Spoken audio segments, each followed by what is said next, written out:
welcome back to another video. Happy New Year. This is our first video of 2021.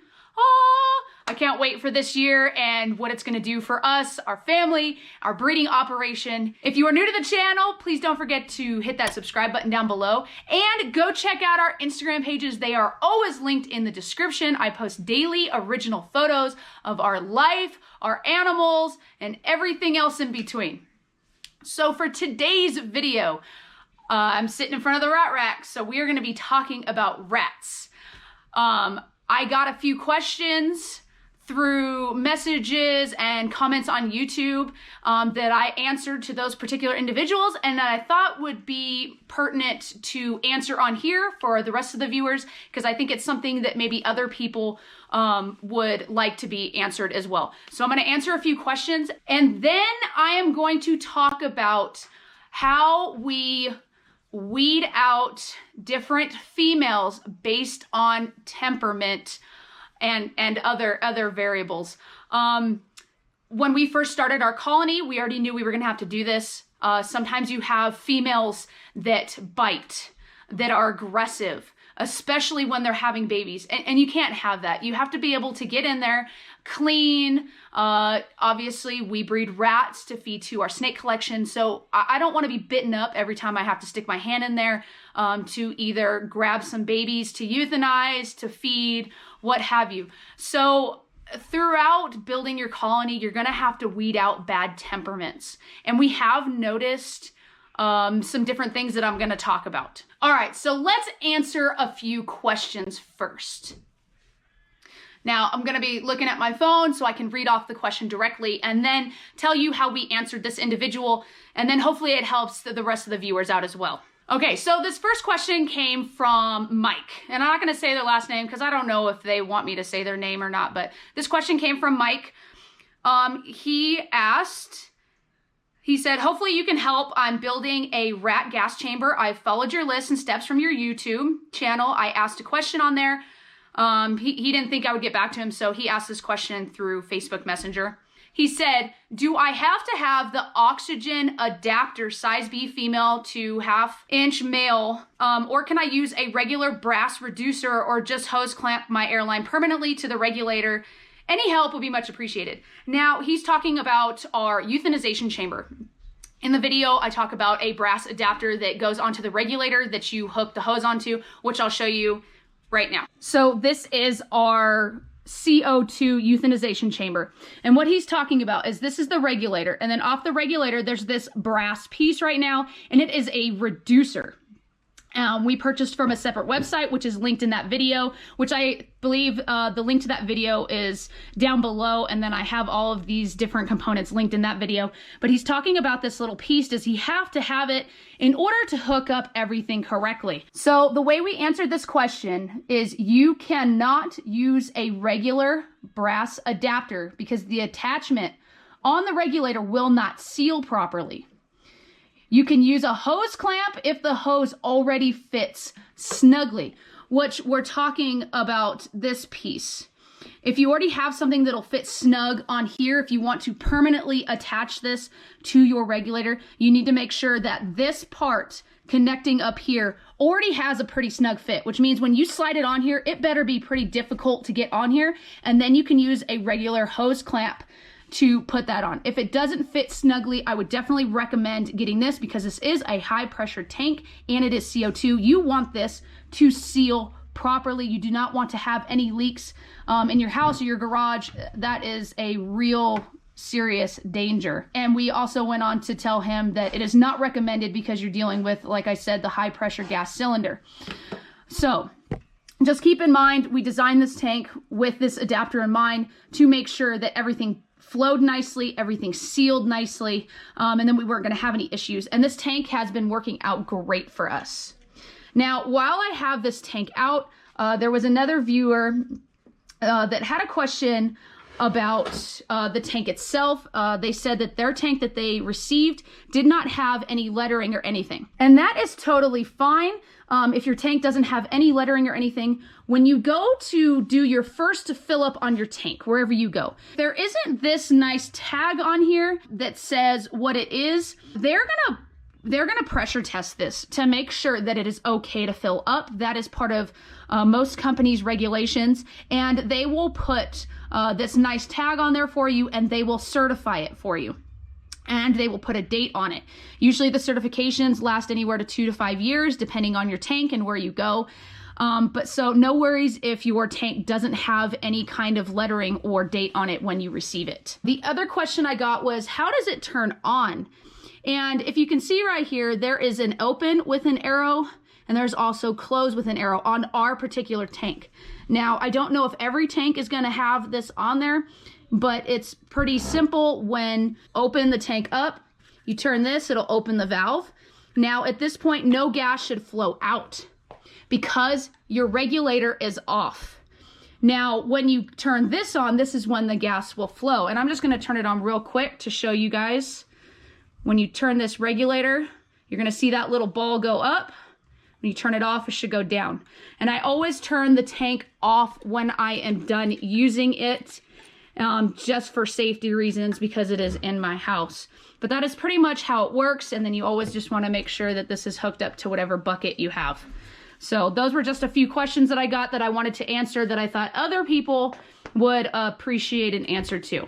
So if you have a question about anything in our videos, please don't hesitate to drop a comment down below. I try to answer all the comments to the best of my abilities. Sometimes I will overlook a comment, or sometimes if I don't answer your comment right away, it is because I'm saving it for a video like this, because maybe I think that it's something that all viewers would like to hear and understand and maybe want some clarification on. So don't hesitate to drop those down below. I've been trying to do more rat videos because a lot of people seem very, very interested in breeding their own rats, not just for snake collections, but for breeding in general. Maybe they want to breed as pets, and this is just pertinent information for them as well. So I'm trying to put out a rat video maybe every other week or so, at least once or twice a week. Or not twice a week, once or twice a month. So if your comment is not answered right away, it's because I'm saving it for a future video. If it's something you do need answered right away, I try to comment back so I can give you that information, especially like the CO2 tank for the euthanization chamber. If it's something you need right away, then I try to get to those comments and questions to answer those so you can get your setups going. So you can progress with your colony as well. So now I'm going to talk about weeding out females, and this is particularly for temperament. I have a few females in our colony that their temperament is just absolutely horrible. Not only do they pick on other females that they're with, but they also bite. And I don't mean just a little nibble or a little nip. I mean they bite. And it hurts, especially not just when they're pregnant. It's when they're pregnant, when they have babies, several weeks after, when they're weaned. They just overall, their temperament is bad. And I have noticed this particularly in a certain color in our collection. And I'm going to go ahead and show you those right now. So the particular color in our colony that bites the most and has the worst temperament is gonna be these white ones with the black eyes. We have 2 of them, and they have the worst temperament in our entire colony. They are the only 2 that bite. And this one is in there. And just recently, one of these had a litter of babies and actually picked on that one so much that I'm pretty sure she reabsorbed the babies that she was trying to form inside her belly. So these 2, I have held back some females, and these 2 will unfortunately become food soon, because not only is their temperament bad when they have babies, but that temperament is also learned by their future litters. So we don't want any of that.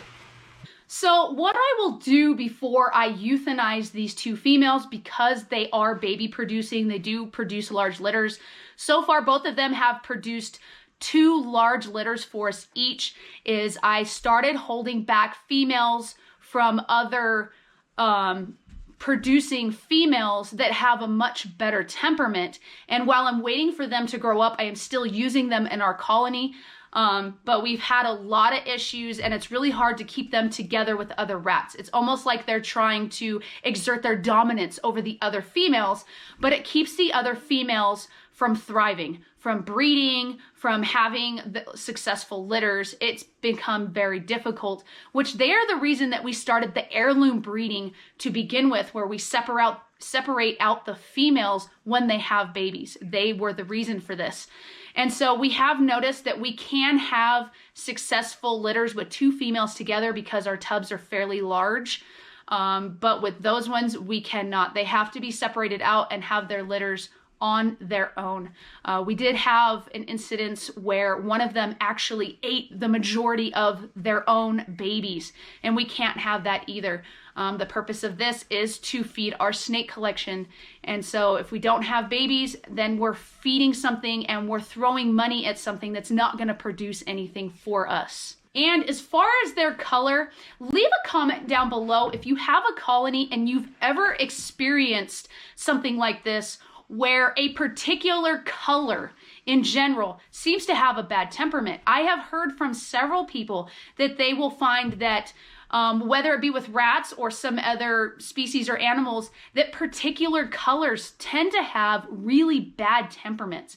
And so far in our colony, it is these 2 white rats that have black eyes. Our albinos seem to have really, really good temperaments, and all of our other rats, whether they're the white ones with the black coloring or they're all black, we have not had any other issue. But for some reason, all of our all white rats seem to have really bad temperaments, are really nippy and bitey, and they're just not tameable whatsoever. So leave a comment down below if you've experienced this. I have heard it happening in other species of animals, and not just rats or rodents, but it's kind of interesting to see how temperaments follow certain colors. So some of our holdbacks I have showed in other videos, and these came from one of our mamas with very good temperaments, and they are these white ones with the different, I guess you consider these hooded rats, because they do have kind of that black hood, and these ones have very good temperaments. They tame down pretty easy. We don't have any nipping problems. So these are some of our holdback females that are getting ready to breed, and our male is actually in with 3 of them at the moment, and he is in this tub. Hi, mama. These ones always come out to greet you. Oh, look, he's all nestled back there. Hi, mama. Hi, what's up, dude?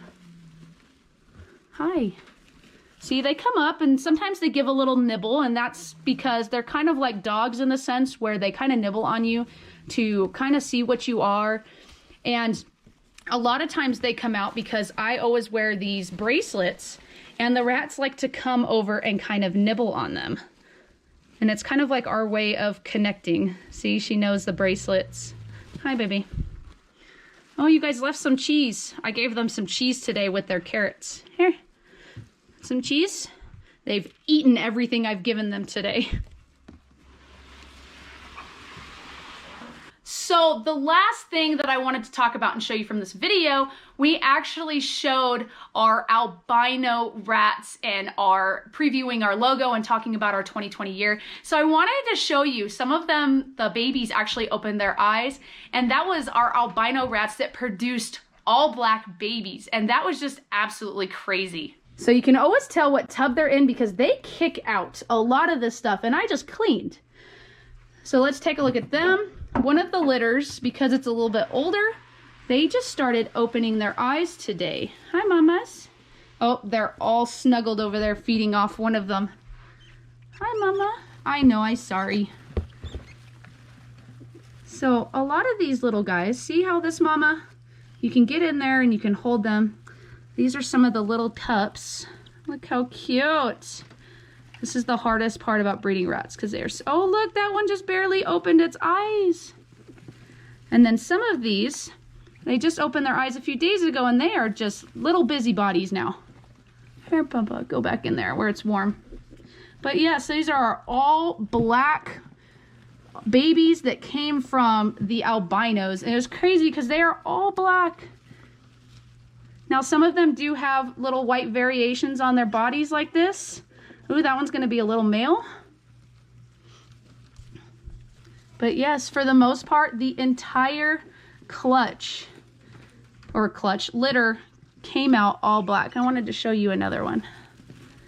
They're all kind of huddled together in here. I know. But see how these mamas don't bite when you get in there, touch their babies? See, look at their bellies. Hi, what's up?